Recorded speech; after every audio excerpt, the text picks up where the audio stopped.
Quem me ajuda com o título da lição e verso? Título: O Filho Prometido. Verso: Mas, nestes últimos dias, nos falou pelo Filho, a quem constituiu herdeiro de todas as coisas e pelo qual também fez o universo. O Filho, que é o resplendor da glória de Deus e a expressão exata do seu ser. Hebreus 1, versos 2 e 3. Perfeito. Obrigado, Andréa. Essa lição de escola sabatina, lição número 3, ela, na realidade, é a continuidade de um percurso que a gente está fazendo na introdução da lição de Hebreus. Se vocês repararem a sequência que o autor montou da recapitulação do livro de Hebreus, a gente começa com uma revisão do contexto em que o povo hebreu dos dias de Paulo vivia, a forma como estavam vivenciando o cristianismo no seu período. E a gente percebeu duas coisas específicas sobre aquelas circunstâncias que vivia a igreja cristã nos dias de Paulo. A igreja cristã havia vivido um contexto de expansão e um contexto de vitória na pregação do evangelho, algo muito nítido quando a gente lê a expressão do livro de Apocalipse na apresentação da primeira igreja, a igreja de Éfeso, mas eles também viveram em paralelo a esse processo a perseguição, a maledicência, as acusações falsas construídas pelos seus irmãos do judaísmo e a perseguição pelo Império Romano. A pressão que a igreja sofreu levou a igreja a uma dificuldade estrutural, que é a dificuldade de você pregar o evangelho sob ameaça de prisão e morte. Conforme as perseguições cediam um pouco na sua rigidez, a gente percebe um segundo fenômeno acontecendo, que é a perda do primeiro amor, e em paralelo a isso, um fenômeno de maledicência crescente que deixa os cristãos do primeiro século com a perspectiva de que talvez a mensagem não tenha o sucesso esperado. Isso atrelado ao fato de que o tempo da promessa da vinda de Jesus já ia se adiantando, ou seja, já fazia aí 30 anos aproximadamente que o evangelho vinha sendo pregado e a promessa de Jesus de que ele em breve voltaria não se cumpria, todas essas coisas juntas provocaram desânimo. A partir daí, o autor da lição nos provoca a observar quais são as mensagens presentes no livro de Hebreus que revitalizam a fé do povo daquela época. Na semana passada, a gente observou que uma das formas de revitalizar revitalizar a perspectiva do cristianismo, foi relembrar aos cristãos judeus, principalmente, que Jesus era o cumprimento de promessas muito preciosas, muito caras para o povo hebreu. Jesus era o rei prometido, aquele que foi apontado na dinastia de Davi como descendente de Davi, cumprindo a promessa. A gente viu Jesus na sua característica de mediação, cumprindo as promessas feitas ao povo de Israel e a Abraão. A gente viu a apresentação de Jesus dentro de uma perspectiva da batalha enfrentada pelos cristãos. Então Jesus é trazido como campeão, ou seja, o livro de Hebreus vai resgatando titulações e perspectivas da missão de Jesus como cumprimento da promessa feita ao povo de Israel e como forma de percepção daquele povo que enfrentava a luta e o desânimo de que ainda tinha um Deus junto com eles, um Deus forte e poderoso que cumpre aquilo que promete. A lição dessa semana, a gente continua esse percurso e o olhar dessa semana se centra na pessoa de Cristo como Filho de Deus. E a pergunta é, por que razão isso é importante de resgatar na mensagem do cristianismo? A primeira coisa interessante da lição dessa semana é que ela retorna ao início de todas as coisas, afinal de contas, Jesus é apresentado aqui no texto de Hebreus, no capítulo 1, nos primeiros 4 ou 5 versos, ele é apresentado por diversos aspectos na característica de Deus sendo Filho e de o Filho ser Deus. Seja na similaridade com o Pai, seja na forma como ele representa o Pai a partir da sua glória, ou na maneira como todas as coisas foram feitas e são sustidas ou são mantidas por esse Cristo, por esse Filho. Portanto, a primeira referência que a gente tem de lembrança na lição dessa semana é um texto clássico da Bíblia, que é o texto de Gênesis capítulo 3, do verso 15. A gente vai ao início de todas as coisas, logo depois da criação e da queda do ser humano. A primeira grande referência de promessa na Bíblia que a gente tem é Gênesis 3,15. Gênesis 3,15 é um texto apontado para Adão e Eva, curiosamente ou caprichosamente, imediatamente antes das consequências do pecado. Se você volta a Gênesis 3, você vai perceber que Cristo vem à Terra, vem ao Éden, como sempre vinha no final do dia ou na viração do dia, cumpre aquilo que é a expectativa de Adão e Eva, ele vem, e quando ele chega ao Éden, os dois se escondem, porque tinham certeza que ele viria e, portanto, se esconderam por causa do pecado. A primeira coisa que Deus faz depois que os encontra, ou depois que Adão se manifesta, respondendo à pergunta de Deus, onde é que você está? A primeira coisa que Deus faz, antes de dizer quais são as coisas que acontecerão por conta do pecado, é fazer uma promessa. E essa promessa é o texto de Gênesis 3,15. Deus promete um filho. Você lembrar do texto? Porém, inimizade entre ti e a mulher, entre a tua descendência e o descendente dela. Essa promessa, o teu descendente, será o filho que ferirá Satanás na cabeça, apesar de Satanás feri-lo no calcanhar. Essa promessa feita, ela se estende ao longo de todo o Velho Testamento e há uma expectativa, há um olhar de esperança para esse cumprimento. E a lição nos faz lembrar que a primeira grande promessa a respeito de Deus, a respeito do que viria para resolver o problema do pecado, é a promessa de um filho. Essa promessa ela vai sendo repetida ao longo da Bíblia. Quando a gente chega em Abraão, Abraão recebe a mesma promessa, a promessa de que viria um filho, um descendente da dinastia, da genealogia de Abraão, que resolveria a conta. E esse representante que viria no futuro, ele é marcado, curiosamente, num episódio grotesco do Velho Testamento, um episódio que muita gente olha no Velho Testamento e até acha estranho, que é o episódio de Deus requisitar de Abraão a entrega do seu filho. Quando Abraão sobe o monte e deita Isaque sobre o altar e estende o cutelo para sacrificá-lo, nesse exato momento se percebe que a promessa feita a Adão e Eva e repetida a Abraão não está em Isaque. Embora a promessa de que Abraão teria um filho se materialize em Isaque, a promessa do em ti serão benditas todas as nações não se materializa em Isaque. O descendente ainda viria no futuro. Tanto que quando Abraão vai descer o cutelo, alguém segura a mão de Abraão e a resposta de Deus àquela atitude de fé de Abraão é: agora eu sei que não me negaste o teu único filho. Porém, não é ele que cumprirá a promessa e não é ele quem vai morrer. Quem vai morrer está ali com os chifres presos numa galhada de um arbusto. E Abraão substitui Isaque pelo cordeiro que está ali do lado. Essa promessa continua e ela se estende ao longo da Bíblia e a gente viu que em Davi a promessa é refeita. Da tua casa virá o descendente, aquele que libertará Israel. Mas a gente percebe que também em Davi isso não se cumpriu. Tudo isso a gente viu, de certa maneira, na semana passada, exceto a questão de Adão e Eva, que está nessa semana. O interessante é que nenhum desses tinha ideia de como seria o cumprimento dessa promessa, ou seja, de que maneira esse filho que viria no futuro, e quem é esse filho que viria no futuro, resolveria essa conta. Todos eles morreram sem saber disso, sem entender isso. Apenas esperavam que viria um descendente. E é interessante que quando Cristo nasce, também Maria e José não têm ideia de como isso vai se cumprir. Porém, eles são os primeiros que têm uma ideia de que aquilo não é natural. Porque Maria tem um filho e é virgem.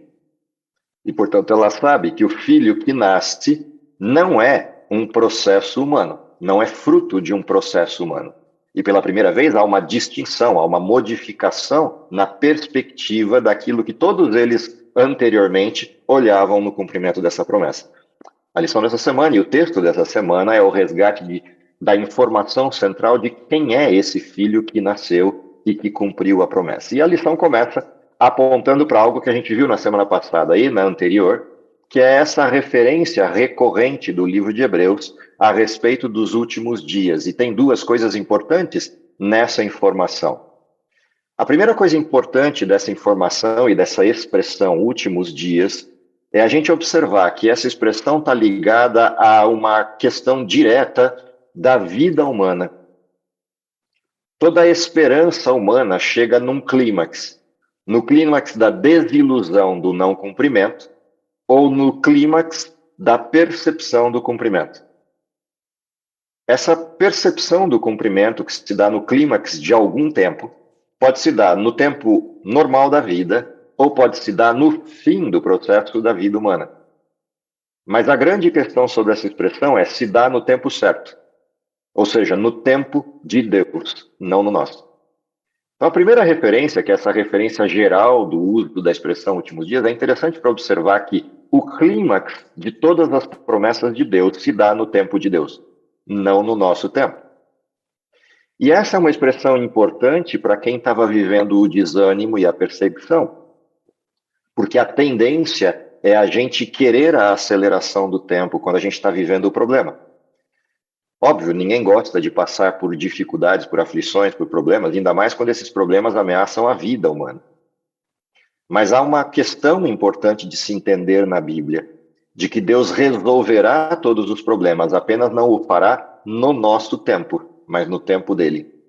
Portanto, uma das bases da fé é a compreensão de que o tempo é de Deus. Caso contrário, a gente vive no depósito da ansiedade. E essa é uma expressão importante para quem vivia o contexto do primeiro século. Entender que o tempo de Deus pode ser diferente do nosso tempo, mas isso não muda a promessa. Porque nos últimos dias, ou seja, na plenitude dos tempos, ele cumpre o que promete, como todos os que vieram antes deles haviam assistido à promessa, mas não visto o cumprimento. Adão e Eva descansaram sem ver a promessa. Abraão descansou sem ver a promessa. Davi descansou sem ver a promessa. E Israel teve a chance, no tempo dos hebreus cristãos, de ver o cumprimento da promessa que todos os outros morreram na fé, aguardando. Portanto, por que eles estão desesperados e desanimados se pessoas viveram muito mais tempo do que eles sem ver o cumprimento da promessa e morreram com fé, e eles assistiram o cumprimento da promessa e estão desanimados? Essa é uma questão importante que se levanta diante dos cristãos por essa expressão de Hebreus capítulo 1.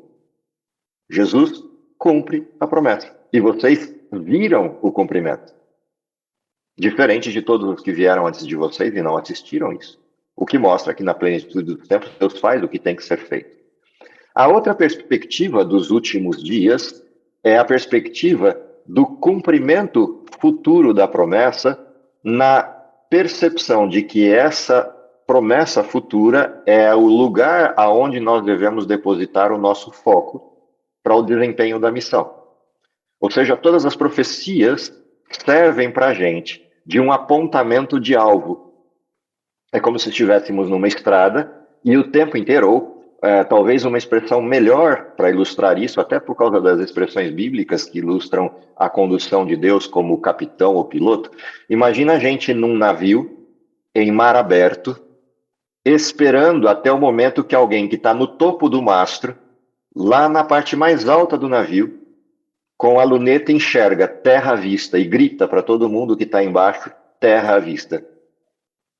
As profecias bíblicas e essa expressão últimos dias, quando aponta para a vinda de Jesus e para a resolução última da história do pecado, tem a ver com isso. Nós estamos no navio, o mar é aberto, e mar aberto tem dias de calmaria e dias de tempestade, mas todos que estão ali sabem por que estão no navio. E sabem para onde estão indo, e aguardam ansiosamente o momento em que alguém dirá, terra à vista. Mas eles sabem porque a bússola, que são as profecias, dizem para onde eles estão indo. Portanto, últimos dias, na visão profética escatológica, tem a ver com isso. A gente manter os olhos fitos na direção do lugar onde a terra poderá aparecer. Ou seja, estamos sempre olhando ao redor do navio, sabemos que estamos no mar, mas dentro do navio temos uma missão. Se pararmos de executar a missão, o navio afunda. Enquanto o navio estiver navegando, a esperança do terra à vista se mantém. E essa é uma outra questão direta ligada a essa expressão dos últimos dias. a questão profética, que é importante de se manter. E aí a gente viu um texto na semana que resgata exatamente isso, e a forma como o povo de Israel perdeu a visão do terra à vista. A promessa feita, uma estrela procederá de Jacó, de Israel subirá um cetro que ferirá as têmporas de Moabe e destruirá todos os filhos de Sete. Essa expressão, a estrela de Jacó, ela se cumpriu na fala dos magos. Quando os magos correram por Jerusalém dizendo, vimos a sua estrela, quando disseram isso para os escribas que foram chamados por Herodes, qual é o primeiro texto que deveria ter vindo à mente de qualquer israelita? Uma estrela procederá de Jacó. Todos de Jerusalém deveriam ter feito uma caravana e descido cantando Hosanas, filho de Davi, até a cidade de Davi e recebido em glória e majestade o Messias que estava lá. Mas não fizeram isso, porque perderam a perspectiva da profecia, perderam a promessa. Quando essas coisas são resgatadas na mensagem do texto de Hebreus, na realidade elas estão dizendo para os hebreus, percebe que o livro de Hebreus ele traz coisas que não são necessariamente importantes para gentios, mas são vitais para hebreus. Eles conheciam essas profecias, eles cresceram debaixo dessas promessas e esqueceram que elas se cumpriram nos dias deles. Portanto, eles estão desanimados quanto ao futuro, esquecendo que Deus acabou de cumprir, faz alguns dias, a promessa feita por 4.000 anos de história. A pergunta é, por que o desânimo? Se Deus sempre cumpre o que promete. Nessa expressão, nessa referência de que eles viviam os últimos dias no sentido de uma promessa que se cumpriu, mas deveriam manter os olhos voltados para os últimos dias, que é o final da promessa, essa percepção deveria estar ancorada no fato de que Deus destruiu Satanás. A cruz encerrou a história do pecado e Daniel é bastante explícito nisso. Ali se resolve, se expia a iniquidade, ali tem fim os pecados, ali se resolve toda a questão levantada em Gênesis 3 e se fecha um ciclo. 4.000 anos de história passados, fecha-se ali um ciclo. Dali para frente, todos os que viveriam deveriam viver na certeza de que Satanás, o inimigo de Deus, foi vencido. E, portanto, a vinda de Jesus é só uma questão de tempo, mas não uma questão de incerteza. Aquele que prometeu que viria, veio. A partir dele, os cristãos do primeiro século assistiram à resposta de uma referência profética que é quando ele for levantado da terra, todos serão atraídos a ele. E em um período de 30 e poucos anos, eles partiram de 50 ou 100 pessoas que acreditavam em Jesus para quase 6 milhões de cristãos. Daí o fato do porquê o Império Romano estava tão preocupado e porque os fariseus, os sacerdotes, os escribas que não se converteram ao cristianismo também estavam preocupados. O cristianismo se expandia numa velocidade muito grande. O cumprimento da promessa, e este, quando for levantado da terra, atrairá todos a ele. Tudo isso é importante de ser resgatado para quem está olhando para baixo. Eles estão diante de Deus, cumprindo as suas promessas, e em vez de olhar para isso, estão olhando para a terra, olhando para o pé, olhando para o umbigo. Agora, por que isso é importante para a gente 2.000 anos depois? Do mesmo jeito que aquele grupo de pessoas que viveu o período de Jesus, o Jesus bebê, o Jesus crescendo, o Jesus ministério, não percebeu que estavam diante do Filho de Deus cumprindo todas as promessas, porque o tempo os fez esquecer disso. Para quem vive 2.000 anos depois da morte de Jesus, como nós vivemos, século 21, para quem vive no nosso tempo, é importante lembrar o que aconteceu de equívoco no povo de Israel dos dias de Jesus. Porque se a gente continuar olhando para o chão, olhando para o umbigo, olhando para aquilo que está no mar aberto se batendo ou na tempestade que corre, a gente perde a esperança e a perspectiva daquele que está no alto do barco, com a luneta focada, esperando o momento de gritar para todo mundo no barco: terra à vista. Levantai as vossas cabeças, olhai para o céu, eis aquele que vocês aguardavam. Essa é a expressão importante de olhar para a história dos hebreus e entender o que aconteceu com eles. entender como Jesus cumpriu as promessas e a maneira como na frente deles estava disponível o cumprimento, é importante para a gente 2000 anos depois. A lição ainda resgata 3 aspectos do cumprimento da promessa. Afinal de contas, a promessa feita é que ele se levantaria, feriria aqueles que eram contrários a Israel e instalaria o seu reino. E mais do que isso, resgataria a vida a todos aqueles que na fé descansaram na promessa. E a pergunta é, como isso se cumpriu nos dias deles?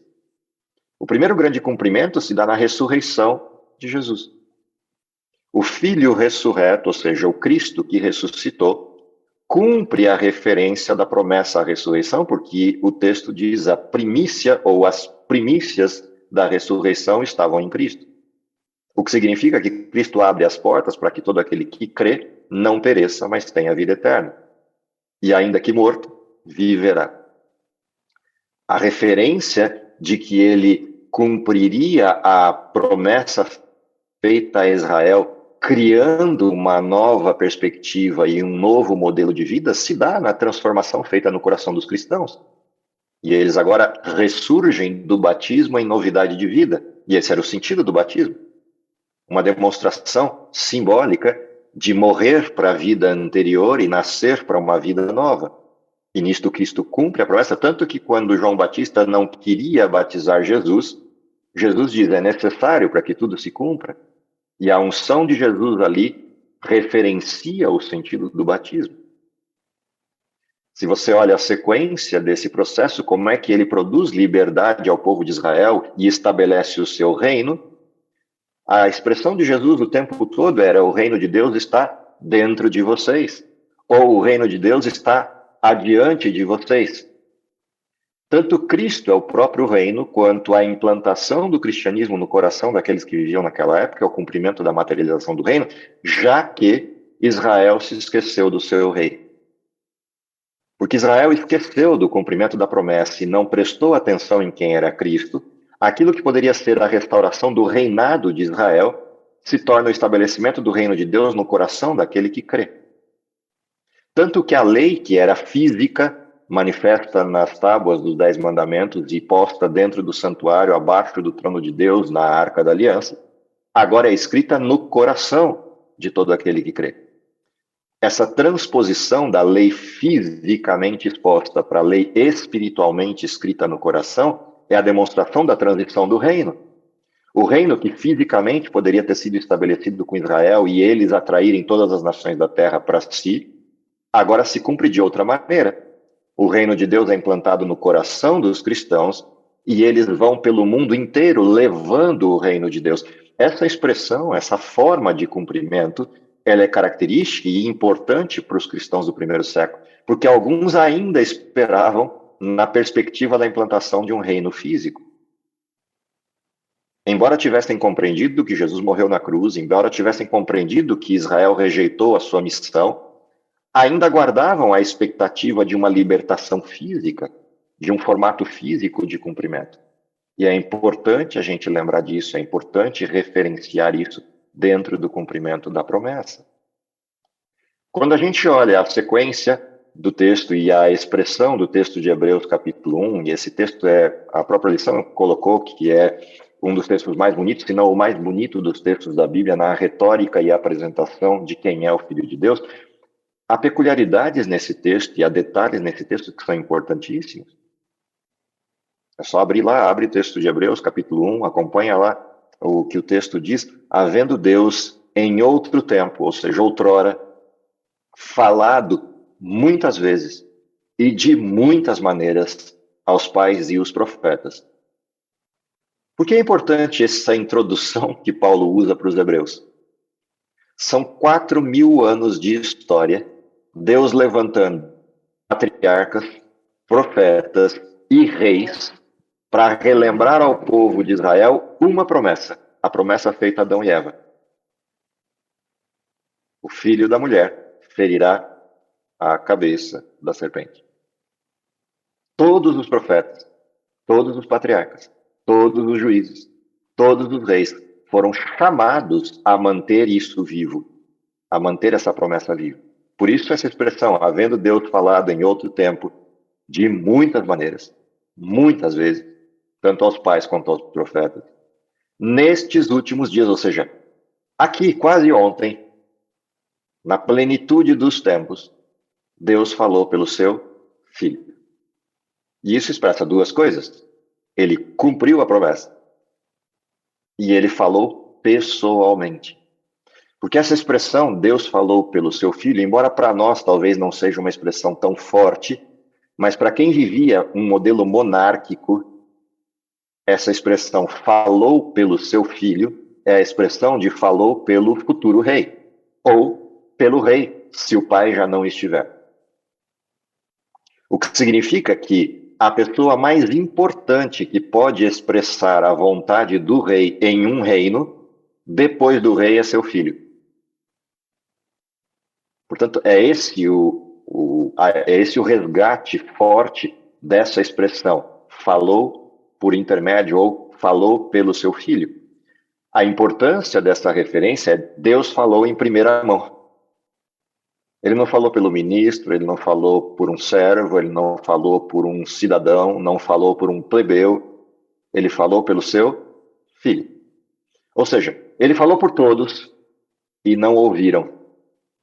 Então ele mandou o próprio filho e o mataram. Entendem a força disso para quem vive aquele contexto? Ele mandou tudo o que podia mandar de mensagem e ninguém ouviu, então ele mandou o filho e mataram o filho. Ou seja, o que fizeram com a promessa? Negaram.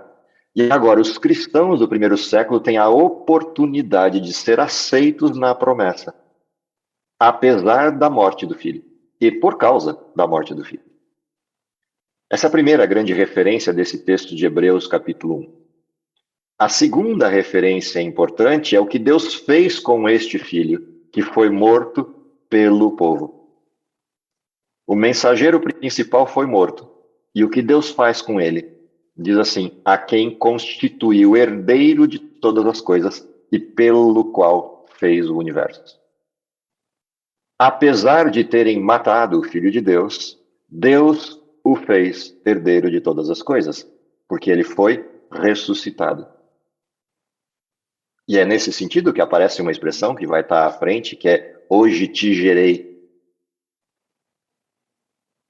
Essa expressão da recuperação de quem é o filho que foi morto, o filho que foi desprezado, o filho que foi esquecido, é colocado agora como referência central. Ele é posto de volta na condição em que estava. E a gente vai ver isso no final da lição dessa semana. O texto ainda continua dizendo, ele que é o resplendor da glória e a expressão exata de seu ser, sustentando todas as coisas pela palavra do seu poder, depois de ter feito a purificação dos pecados, assentou-se à direita e à majestade nas alturas, tendo se tornado tão superior aos anjos, quanto herdou mais excelente nome do que todos eles. Essa expressão, essa referência de crescimento, ela aparece em oposição a uma outra expressão que a gente vê lá no texto de Filipenses. E é importante observar isso para aquele povo em específico, para o povo que vivia naquela época, porque isso traz algumas coisas importantes. A primeira delas é a revelação de que este Cristo rejeitado e morto, mas ressurreto, é aquele que era o Filho de Deus e foi rejeitado, e, portanto, sendo Filho de Deus, é igual a Deus. Essa é uma primeira coisa importante. Tanto que Jesus, quando disse que ele era Filho de Deus, o que os sacerdotes ou fariseus quiseram fazer com ele? O texto bíblico expressa isso. Dizendo-se filho de Deus, ou fazendo-se filho de Deus, tornava-se igual a Deus. Portanto, relembrar que Jesus é o Filho de Deus que foi morto na cruz é relembrar que Deus veio ao mundo. Portanto, os cristãos não acreditam em qualquer coisa e nem num sistema filosófico. Eles reconhecem uma pessoa, Deus, que veio ao mundo em pessoa, que foi rejeitado e morto. Nessa mesma toada, o resgate dessa percepção de que é Deus quem veio ao mundo também é trazido à tona por Paulo como uma referência. Foi ele quem fez todas as coisas. Vocês só existem e subsistem por causa dele. Portanto, estão desanimados por quê? Se Deus, sendo Deus, não esqueceu de vocês porque vocês estão esquecendo dele. Se Deus, sendo Deus, veio buscá-los porque vocês estão desanimados.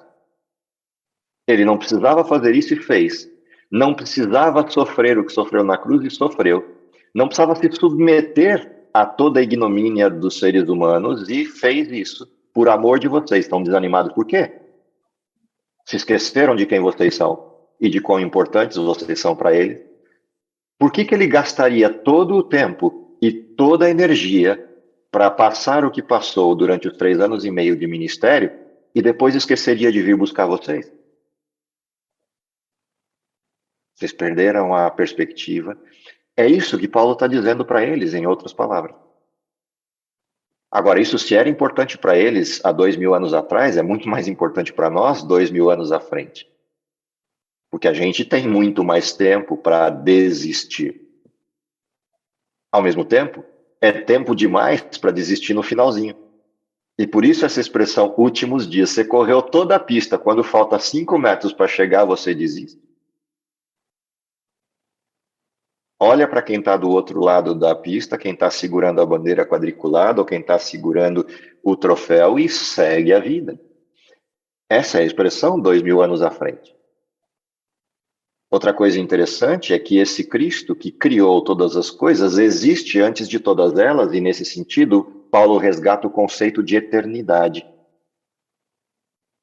Lembre, Jesus é chamado no Velho Testamento de Príncipe da Paz, mas também é chamado de Pai da eternidade.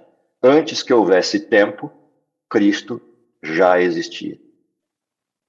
Ele é o Pai do tempo. Portanto, quando a expressão últimos dias é atrelada à plenitude dos tempos, lembrar que Cristo é o Pai do tempo, é o Pai da eternidade, é importante para entender o significado de plenitude e de vontade de Deus. É no tempo dele e não no nosso, porque Deus não tem tempo, ele é o Pai do tempo.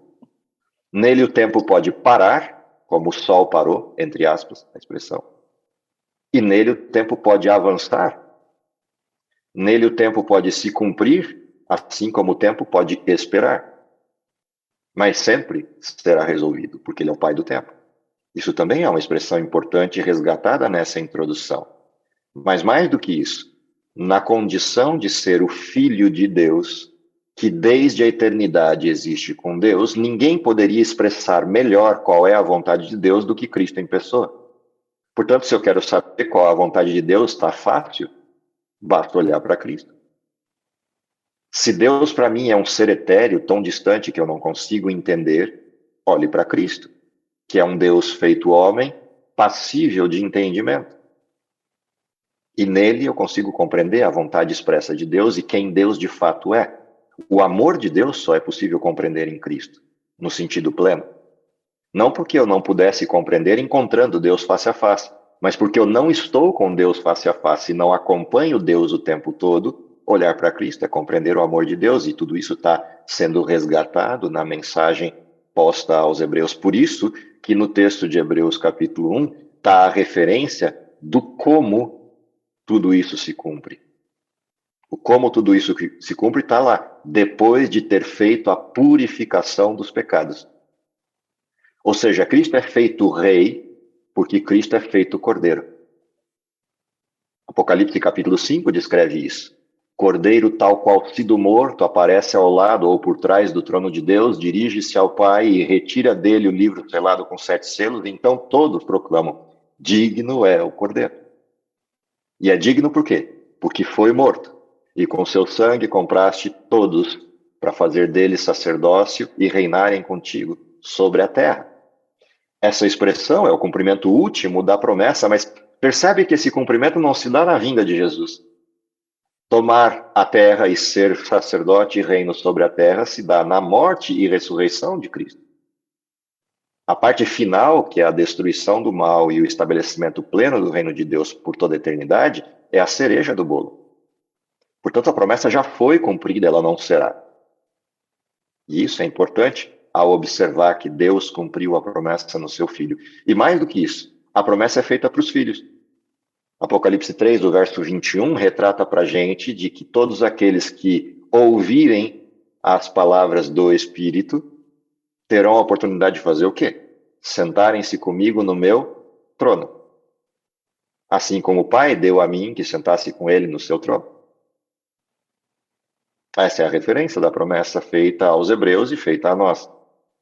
A expressão do resplendor da glória, que é a próxima expressão que o texto de Hebreus traz, demonstra que algo físico está presente no formato. Como assim?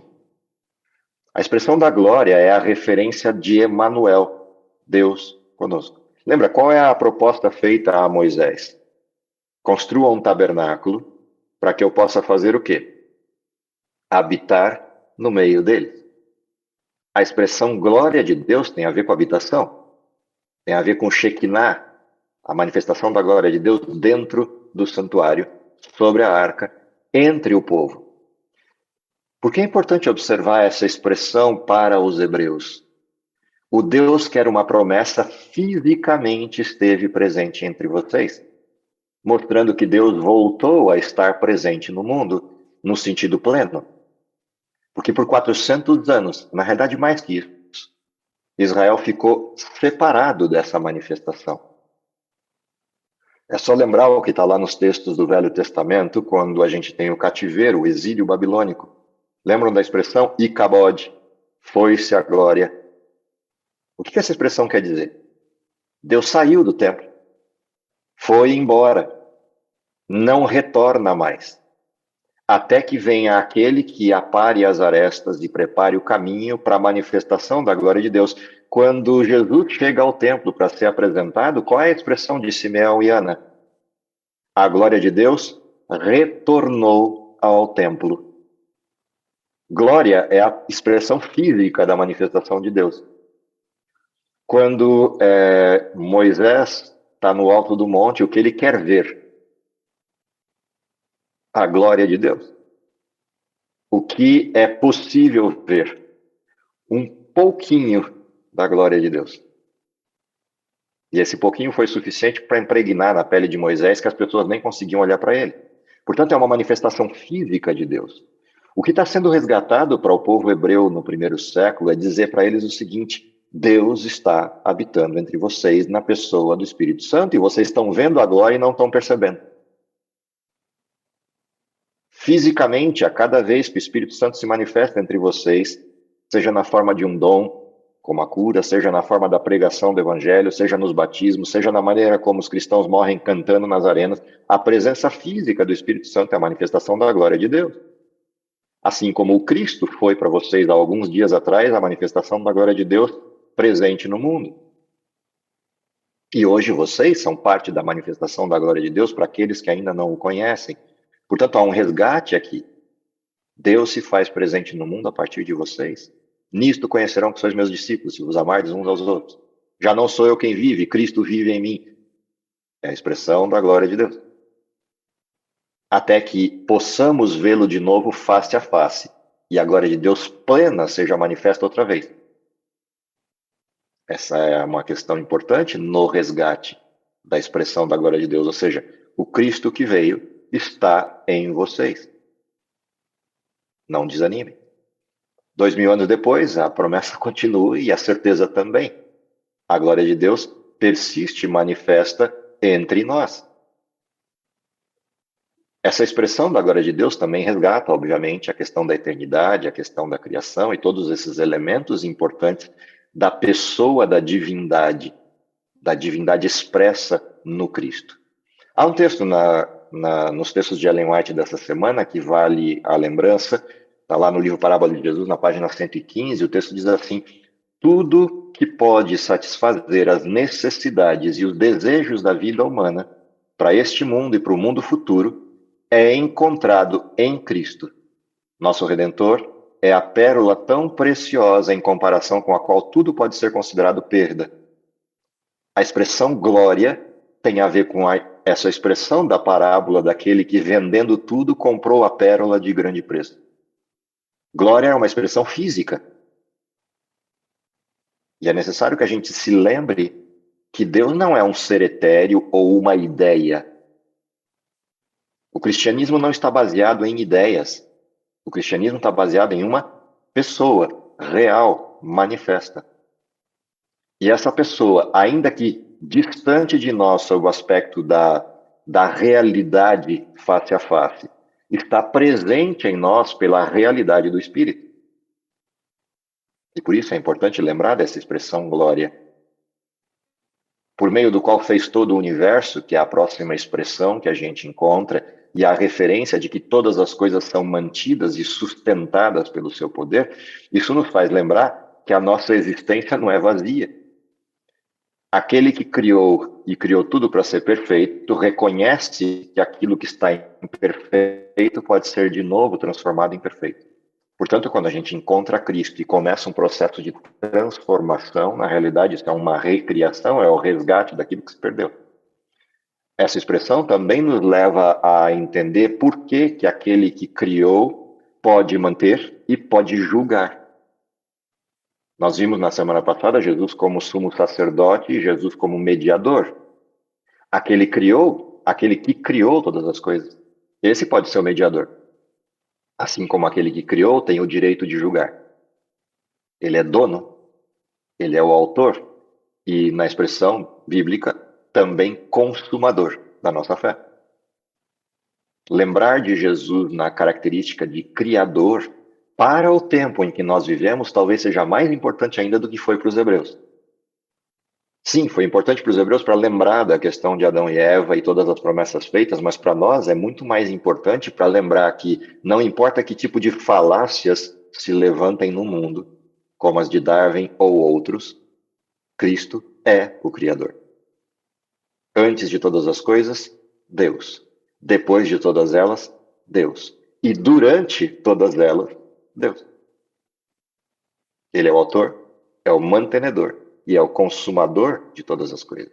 Essa é uma expressão importante dentro da característica de criação, dentro dessa perspectiva do Jesus Criador. E isso, nos nossos dias, se torna uma questão vital por uma razão. O ser humano fica correndo para tudo que é lugar e de todas as formas diferentes para encontrar respostas para problemas que ele não vai encontrar. Tenta compreender aquilo que é inexplicável e arrogantemente diz que encontrou a explicação, quando na realidade está tateando no escuro. A expressão de Jesus como Criador, ela não só traz a questão da divindade de Deus e resgata a sua autoridade, mas ela também resgata o sentido de todas as coisas, porque é só em Jesus que as explicações que o ser humano busca vão ser dadas e resolvidas. Nele estão todas as respostas e não distante dele. A arrogância do cientificismo moderno, infelizmente, distanciou o ser humano dessa realidade, e por isso a humanidade vai de mal a pior. Ela se perde o tempo inteiro porque está correndo atrás do vento, se perdendo e tateando no escuro. E isso é uma expressão importante de ser resgatada.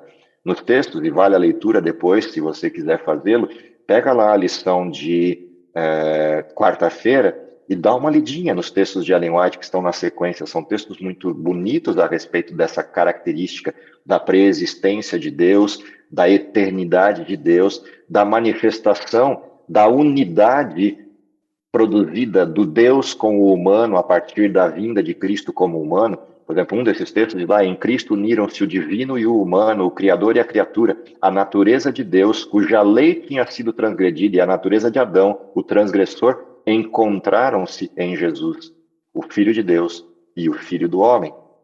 E nessa percepção de que Cristo une essas duas estruturas, abre-se o caminho de retorno à casa, de retorno ao lar. Cristo se fez homem.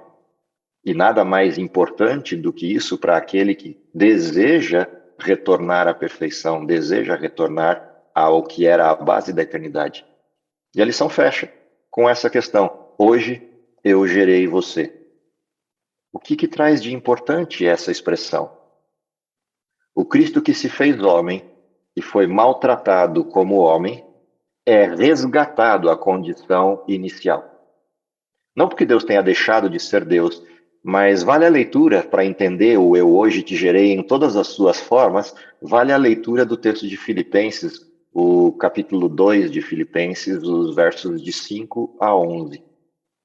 Alguns chamam isso de a cascata da humildade. Esse texto é um texto fantástico para lembrar o significado de tudo isso. Acompanha comigo lá a leitura. De sorte que haja em vós o mesmo sentimento que houve também em Cristo Jesus, que, sendo em forma de Deus, não teve por usurpação ser igual a Deus, mas esvaziou-se a si mesmo, tomando a forma de servo, fazendo-se semelhante aos homens, e achando na forma de homem, humilhou-se a si mesmo, sendo obediente até a morte, e não uma morte qualquer, mas a morte de cruz. Por isso, também Deus o exaltou. Percebe lá, eu hoje te gerei. Por isso também Deus o exaltou sobremaneira e lhe deu um nome acima de qualquer outro nome, para que ao nome de Jesus se dobre todo o joelho, dos que estão no céu, dos que estão na terra, dos que estão em todos os lugares, inclusive abaixo da terra, e toda língua confesse que Jesus Cristo é o Senhor, para a glória de Deus, o Pai. É interessante que o ser humano pega textos isolados, como esse, eu hoje te gerei, e diz, está vendo, Jesus é uma criatura? Está vendo, Jesus é finito? Jesus não tem essa competência toda. Quando na realidade eles se esquecem do que aconteceu antes. Sendo igual a Deus, não usurpou para si tomar a forma de Deus, antes fez o quê? Humilhou-se, desceu até, se fez homem, morreu. Ou seja, as pessoas esquecem de onde Jesus veio e usam a expressão eu hoje te gerei para dizer Jesus não é tudo isso. Portanto, quando Deus diz eu hoje te gerei, isso tem vários significados. Um dos que eu mais gosto é a expressão de que Jesus morreu, foi sepultado e foi ressuscitado. Eu hoje te gerei. Jesus nasceu de Maria, gerado pelo Espírito Santo. Eu hoje te gerei. Ou seja, quem permite ao Cristo se tornar humano é o Deus que o gera humano. Quem retorna a Cristo à condição de eternidade e plenitude é o mesmo Deus que o fez humano. Portanto, isso não tem nada a ver com a perda de eternidade ou com a perda de poder, tem simplesmente a ver com a humildade de Cristo e o amor manifesto pela humanidade para mostrar que ele deixou tudo e recebeu tudo de volta. Ele abdicou de tudo e recebeu tudo de volta. Mas o mais fantástico desse texto não é isso. O mais fantástico desse texto é a primeira parte dele. De sorte que haja em vós o mesmo sentimento que houve em Cristo. Essa expressão é a essência da primeira das bem-aventuranças. Bem-aventurados os pobres de espírito. Essa é a essência. Ou seja, os hebreus deveriam ter a resignação de entender que o que fizeram com Cristo estavam fazendo com ele. Ora, se fizeram isso com Deus, por que eu estou me achando, vocês estão fazendo comigo que sou só um ser humano salvo por esse Deus? Se fizeram isso com o Filho de Deus, por que eu estou me achando mais importante e gostaria que não fizessem comigo se sou só um servo? Ao contrário disso, que haja em vós o mesmo sentimento que houve em Cristo. Ou seja, me glorio nas tribulações, não é isso que Paulo diz? Não porque ele é masoquista, ninguém gosta de sofrer, nem Cristo. Pai, peço de mim que, se possível, passe esse cálice. Todavia, não seja feita a minha vontade, mas a tua. Porque em mim deve ser feita a tua glória. É chegada a minha hora agora. Manifesta no teu filho a tua glória. Ou seja, ok, se é a cruz que vai manifestar a glória, que assim seja. Essa é a expressão dos servos de Deus, essa é a expressão dos filhos de Deus. Isso também era importante para o primeiro século, para eles entenderem qual era o privilégio que eles tinham de minimamente passar pelo que Cristo passou e demonstrar ao mundo a salvação. Esse era o cumprimento de uma ordem de Deus lá em Isaías, quando ele vira para o povo de Israel e diz: eu quero que vocês sejam mais do que simplesmente resgatadores dos filhos da casa de Israel. Eu quero que vocês sejam salvação para o mundo inteiro. Eu não quero que vocês levem salvação, eu quero que vocês sejam salvação. Isso significa que eu quero que vocês sejam o que eu sou, no sentido de salvação. É um privilégio. O que tudo isso importa para a gente, anos mais tarde. Importa para a gente perceber, em primeiro lugar, que a história se cumpre. Perceber que a gente está baseado não numa promessa, mas numa certeza. E que a única promessa que nos resta está ancorada em certezas anteriores que nos dão a absoluta convicção de que, independente do tempo, Deus cumprirá o que prometeu. Ou seja, o objetivo dessa lição, na realidade, é nos renovar a esperança, nos dar força para exercer a missão e, principalmente, nos dar força por antecipação para aquilo que ainda está pela frente, que é a parte mais aguda desse processo. Quando o fim, ou os últimos dias de fato chegarem, a geração que estiver vivendo isso vai enfrentar coisas semelhantes ao que o primeiro século enfrentou. Então a expressão bíblica para nós é: tem de bom ânimo, eu venci o mundo. Que essa seja a esperança de vocês, assim como é a minha, mas acima de tudo que seja a certeza de vocês, assim como é a minha, para que a gente possa, se possível, ainda viver o cumprimento da segunda parte da expressão últimos dias em nossos dias. Se não, que os últimos dias da primeira parte, que é a plenitude do tempo em nós, se cumpra e a gente morra ou descanse na fé, do mesmo jeito que Abraão, que Adão e Eva, que Noé, que Davi também descansaram, que Paulo, que falava dos últimos dias, também descansou. E vejamos na ressurreição a glória de Deus naquele último dia. Que essa seja a nossa realidade enquanto esperança, enquanto fé, mas também enquanto certeza, é o que eu desejo para todos vocês. Vamos orar? Querido Pai que está nos céus, te agradecemos pelo dom da vida, te agradecemos porque, apesar de todas as circunstâncias, de tudo aquilo que temos vivenciado, temos a oportunidade de olhar para trás e resgatar, revitalizar a certeza de que vivemos não a perspectiva de um Deus morto, mas a perspectiva de um Deus vivo, atuante, mantenedor e consumador da nossa fé. Dá, Senhor, que a convicção disso e a certeza da presença do Espírito Santo habitando em nós nos dê a força necessária para o cumprimento da missão e que, se possível, ainda possamos vê-lo voltando em nossa geração. É o que lhe pedimos por Jesus. Amém.